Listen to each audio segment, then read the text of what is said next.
How to upload a recorded video to YouTube. In order to create a YouTube video, it is important to have a Google account. To log into your Google account, click on the Sign In button located in the upper right corner of the Google homepage. In the upcoming screen, type your Google's Gmail address and select Next. Type in your password and select Sign In. Once signed in, click on the Google Apps icon located in the upper right corner of the Google's homepage. Select YouTube's icon and click on it.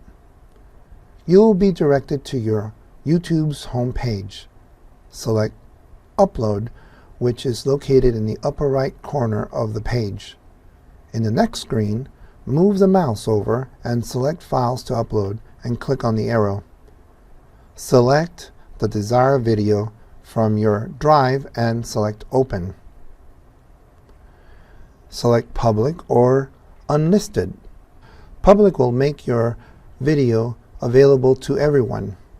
Unlisted will make your video available only through the provided video link. Make sure not to select Private and select Done.